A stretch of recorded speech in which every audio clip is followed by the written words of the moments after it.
नमस्कार, मी ऋतुजा. ह्या बातमीपत्राला सुरुवात करण्याआधी जर का आपल्याला कोकणातील आणि मुंबईतील लोकप्रिय JPR चॅनलचं आपलं कोकण दिसत नसेल तर आजच आपल्या जवळच्या केबल ऑपरेटरशी संपर्क साधा आणि जाहिरातीसाठी सुद्धा खाली दिलेल्या नंबरवरती संपर्क करा. मागच्या 2 दिवसांपासून पर्यटकांच्या फसवणुकीविरोधात माथेरानकरांनी पुकारलेला माथेरान बंद स्थानिक आमदारांच्या मध्यस्थीनंतर आता मागे घेतलाय. दस्तुरीमध्ये पर्यटकांची होत असलेली फसवणूक ह्या संदर्भात ठोस पावलं उचलण्याच्या सूचना केल्यानंतर ह्यावरती माथेरानकरांचं समाधान झाले आणि त्यानंतर 19 तारखेला दुपारी 4 वाजता सगळे व्यवहार सुरळीत करण्यात आले. मागच्या 2 दिवसांच्या बंदनंतर आता पर्यटकांना सेवा देण्यासाठी माथेरान पुन्हा एकदा सज्ज झालंय. मागील 2 दिवसापासून माथेरान पर्यटन बचाव समितीने माथेरानचे पूर्ण व्यवसाय ठप्प करून ठेवला होता, जेणेकरून इथे पर्यटकांची जी लूट होते इतर काही घटकांपासून. आणि आज आपण दुसऱ्या दिवशी येऊन इथे सर्व घटकांची इथं मीटिंग घेतली. काय निर्णय झाला आणि का ही वेळ आली माथेरानकरांवर, स्वतःचेच पर्यटन या ठिकाणी बंद करायची वेळ माथेरानवर का आली? कालपासून माथेरानचे असणारे आमचे सगळे पर्यटक एकत्रपणे येऊन पर्यटक बचाव संघर्ष समिती यांनी माथेरान बंदची हाक दिलेली होती. कालपासून माथेरान बंद अवस्थेत होतं आणि म्हणून या सगळ्या प्रश्नावर मार्ग निघावा यासाठी शासन प्रशासन सगळे आम्ही एकत्रपणे येऊन काल प्रांतसाहेबांशी चर्चा झाली आणि मी अधिवेशनमधून त्यांना म्हटलं की आज कोणत्याही परिस्थितीमध्ये आपण माथेरानलाच जाऊन माथेरानचे जे काही प्रश्न आहेत ते तात्काळ सोडवले गेले पाहिजेत. या संदर्भात या सगळ्या पर्यटक बचाव समितींची किंवा अशोपाल संघटना असेल या सगळ्यांशी एकत्रपणे आम्ही आज या ठिकाणी चर्चा केली. चर्चा करून त्यांचे जे काही प्रश्न आहेत हे सगळे प्रश्न प्रशासनाच्या माध्यमातून सोडवले जातील असे त्यांना आम्ही या ठिकाणी आश्वासित केलेलं आहे. उद्यापासूनच त्याची अंमलबजावणीसुद्धा होणार आहे. जे पर्यटन आपल्याकडे येत असतात ते पर्यटकांना आपल्याला या ठिकाणी माथेरानमध्ये येणारे पर्यटक आहेत यांना कोणत्याही प्रकारचा त्रास या ठिकाणी होऊ नये. मोठ्या प्रमाणात पर्यटक माथेरानमध्ये आले पाहिजेत या दृष्टीने आम्ही आता जी उपाययोजना या ठिकाणी केलेली आहे त्याचं स्वागत सगळ्या पर्यटक बचाव समिती असेल, माथेरानचे आसोपाल संघटना असेल, सगळ्यांनीच त्या ठिकाणी एकत्रपणे ते मान्य केलेलं आहे की सगळ्यांना या संदर्भात जे काही डिसिप्लिन आता नगर परिषदेचे असतील त्याची अंमलबजावणी, त्याची नियमावली उद्यापासूनच त्या ठिकाणी दिली जाईल. प्रवेशद्वार एकच असेल. ह्या सगळ्या गोष्टींची माहिती आपण या ठिकाणी दिलेली आहे आणि त्या संदर्भात सगळ्यांनी सहमती दाखवल्यामुळे आजपासून जे माथेरानचा जो बंद या ठिकाणी पुकारलेला होता तर आजपासून पुन्हा एकदा माथेरान आज पर्यटन या ठिकाणी पर्यटकांसाठी खुलं केलेलं आहे, सुरू झालेलं आहे आणि माथेरानची ज्या समस्या आहेत त्यासुद्धा या 8 दिवसामध्ये पूर्णपणे सोडवल्या जातील असं सगळ्यांना आम्ही या ठिकाणी आश्वासित केलेलं आहे. साहेब, आज तुम्ही येऊन इथं सगळ्या प्रशासनाचे अधिकारी व माथेरानकरच्या सगळ्या समित्या घेऊन आपण इथं तोडगा काढला, पण पुन्हा असे वाद होणार नाही, त्यांच्यामध्ये समतोल राहावा किंवा त्यांच्यामध्ये संवाद व्हावा प्रशासनाच्यामध्ये, यासाठी काय तोडगा कायमस्वरूपी तोडगा काढला? या संदर्भात आम्ही आता सगळ्यांशी चर्चा केल्यानंतर ज्या काही संघटना माथेरानमध्ये आहेत या प्रत्येक संघटनेचे 2 पदाधिकारी, प्रशासनाचे पदाधिकारी अशी एक समिती आम्ही या ठिकाणी गठीत करणार आहोत आणि या समितीच्या माध्यमातून जे जे प्रश्न माथेरानकरांचे असतील, ज्या ज्या संघटनांचे प्रश्न असतील हे सारे प्रश्न प्रशासनाच्या माध्यमातून CO असतील, प्रांतसाहेब असतील, पोलीस डिपार्टमेंट असतील, DYSP असतील, हे सारे एकत्रपणे येऊन प्रशासन, शासन आणि असणारे स्थानिक लोकप्रतिनिधी, स्थानिक जनताचे जे काही आपले सहकारी असतील, जे काही लोकप्रतिनिधी असतील या सगळ्यांना विश्वासात घेऊन आपण माथेरानकरांचे प्रश्न सोडवले जातील असं आम्ही या ठिकाणी त्यांना सांगितलेलं आहे. आज या ठिकाणी जे माथेरान बंद मागील 2 दिवसापासून होतं याचा सगळा रोष जो माथेरानकरांचा होता तो गडेवाल्यांवर रोष होता. त्याप्रमाणे त्यांनी निवेदन दिलं आणि त्याप्रमाणे त्यांनी ह्या भूमिका घेतली आणि आज या ठिकाणी आमदारांच्या उपस्थितीत, सर्व प्रशासनाच्या उपस्थितीत या ठिकाणी बैठक झाली. आपणही आपले मत मांडलेले आहेत. ज्याप्रमाणे आता इथं सोल्युशन्स काही घोडेवाल्यांसाठी दिलेले आहेत तर ते तुम्हाला मान्य आहे का? तुम्ही त्या ॲग्री केलेत का? आणि तुमचा यामध्ये मोठा सहभाग असायला पाहिजे. माथेरान पुन्हा चालू झालं आहे आणि पुन्हा बंद होऊ नये यासाठी तुमचा सहभाग अपेक्षित आहे. काय म्हणणं आहे तुमचं?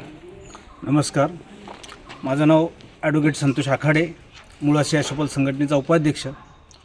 आज 2 दिवसापासून म्हणजे माथेरान बंद आहे किंवा ज्या काही माथेरानकरांच्या मागण्या होत्या, आज त्या संदर्भात एक सखोल चर्चा झाली.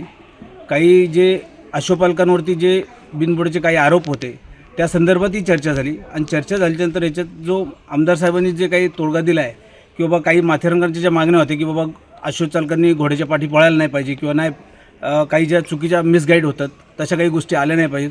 परंतु ह्या गोष्टीत सगळ्याच बाजून चर्चा झाली की अश्वपालक एक नसून त्या ठिकाणी एजंट किंवा बाकीच्या ठिकाणी ही जी चालले कुठेतरी थांबलं पाहिजे असे काही चुकीचे प्रकार होतात.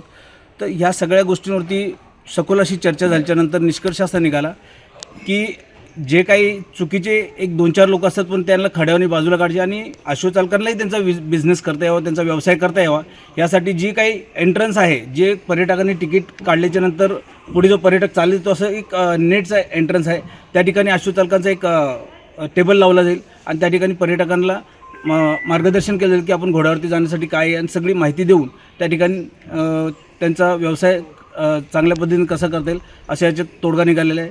दुसरी गोष्ट, ज्या काही अश्वचालकांच्या किंवा माथेरानकरांच्या ज्या काही समस्या आहेत त्या संदर्भात आमदार साहेबांनी एक समिती नेमण्याचं आश्वासन दिलेलं आहे. जर ती तशी जर समिती नेमली गेली तर त्या पद्धतीने ज्या काही समस्या उद्भवणार आहेत त्या उद्भवायच्या अगोदर त्याच्यावर तोडगा निघेल असं एक या ठिकाणी आम्ही अपेक्षित आहोत. थोडक्यात एक आहे की हे जे काय हे झालेलं आहे निर्णय घेतलेले हे तुम्हाला सगळं मान्य आहे? मान्य म्हणजे कसं आहे की काही गोष्टी आता आपण चर्चा केली परंतु प्रॅक्टिकल त्याच्यावरती काय कारवाई होते किंवा त्यातून आउटपुट रिझल्ट काय होतो त्याच्यावरती येणाऱ्या काळामध्ये आपल्याला निर्णय घेता येईल. आज जरी आम्ही आजचा बंद ह्या लोकांनी म्हणजे माथेरानकरांनी जो पुकारलेला आहे आजच्या त्या म्हणजे जशी सकारात्मक चर्चा पाहिजे होती तशी सकारात्मक चर्चा झालेली आहे, परंतु अश्वपालकांच्या व्यवसायावरती किती त्याच्यातून इफेक्ट होतो आहे किंवा त्यांना किती प्लस पॉईंट होतो आहे ह्याच्यावरती येणाऱ्या काळामध्ये त्याची दिशा ठरवली जाईल. आणि मग नंतर की बाबा आहे त्या ठिकाणी कसं आहे, पण आज तुर्तास तरी ह्या सगळ्या गोष्टी आम्ही ॲक्सेप्ट करत आहोत.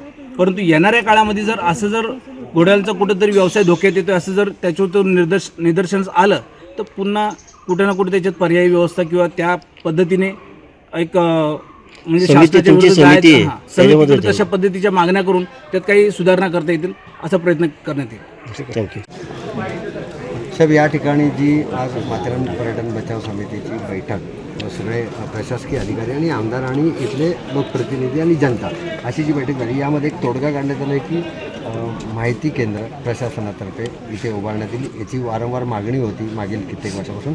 आणि एक वेबसाईट जेणेकरून पर्यटकांना माथेरानला येण्या अगोदर सगळे दर व सगळ्या सोयी या ठिकाणी होतील. ही प्रशासनाची जबाबदारी होती व लोकांनी मागणी केली. काय भूमिका आहे प्रशासनाची यामध्ये? कालपासून माथेरान बचाव समितीकडून जी काही बंदची हाक दिली होती त्याच्या अनुषंगाने आज या ठिकाणी अतिशय चांगली बैठक झालेली आहे. माननीय आमदार महोदय यांच्या समवेत आणि सर्व लोकप्रतिनिधी सर्व समितीचे पदाधिकारी यांच्या समवेत बैठक घेऊन त्यामध्ये निर्णय घेण्यात आलेला आहे की याच्यातल्या बऱ्याचशा ज्या गोष्टी आहेत त्या सोयीसुविधा उपलब्ध नाहीत आणि त्या सोयीसुविधाची माहिती होत नाही. याच्यासाठी हा संघर्ष होता. त्यासाठी मग या ठिकाणी समितीमध्ये विषय घेऊन एक हे मान्य केलेलं आहे की या ठिकाणी एक समिती गठीत केली जाईल. ती तक्रार आणि काय असलेले अर्ज याचा विचार करेल आणि त्याबाबत उपाययोजना करण्यासाठी संबंधित यंत्रणेकडे पाठवेल. हा एक निर्णय झालेला आहे. दुसरं असं की हे जे काही पर्यटकांना रास्त माहिती मिळावी आणि हे वेगवेगळ्या संघटना आहेत त्यांचे एकमेकाचे असणारे जे काही द्वेषभावना आहे याच्यावर काहीतरी उपाय काढावा यासाठी एक माहिती केंद्र असावं. तसं अद्ययावत माहिती केंद्र त्या ठिकाणी प्रवेशद्वाराद्वारे असावं. हे केंद्र उभारण्यासाठी आम्ही नगरपालिका मुख्याधिकारी यांना सूचना दिलेली आहे. त्यामध्ये सर्व माहिती असेल तिथे. त्याचबरोबर एक अशी वेबसाईट असावी की ज्या माध्यमातून या ठिकाणी पर्यटकांना जे आवश्यक असणाऱ्या सोयीसुविधा आहेत त्यांना आवश्यक असणाऱ्या त्यांच्या गरजा आहेत त्याची माहिती त्या वेबसाईटमध्ये मिळावी. तर तीसुद्धा करून घेण्यासाठी आम्ही नगरपालिका मुख्याधिकाऱ्यांना सूचना दिलेल्या आहेत. ते येत्या काही दिवसामध्ये त्याचं काम पूर्ण होईल मी आशा करतो. सर, फक्त ह्याचा कालावधी तुम्ही अपेक्षित काय आहे कालावधी? तुम्ही की इकडे बोलता डिजिटलच्या माध्यमातून ते पर्यटकांना मिळेल. मागच्या वेळेस पण हा प्रश्न झाला होता की आपण डिजिटल माध्यमातून पर्यटकांना एका क्लिकवर मिळेल, पण ते आम्ही याबाबत सूचना करत आहोत. कारण यंत्रणा जी तयार करणार आहे ती मुख्याधिकारी आहे. त्यामुळे त्यांच्याकडे पाठपुरावा करून जास्तीत लवकर करण्याचा आम्ही प्रयत्न करत आहोत. आता सर, आज ज्या मागण्या मान्य झाल्यात किंवा ज्या मागण्या संघर्ष समितीच्या होत्या त्या मागण्या त्यांनी 1 महिन्यापूर्वी शिवनकडे दिलेल्या होत्या. त्याच मागण्या आज मान्य केलेल्या आहेत. मग त्या सीओनी यापूर्वी त्या महिनाभरात त्या इम्प्लिमेंटेशन का म्हणजे त्यांनी या मागण्या मान्य का नाही याबाबत केल्या? तुम्ही सीओनचा खुलासा घ्यावा. नाही, प्रशासनाकडे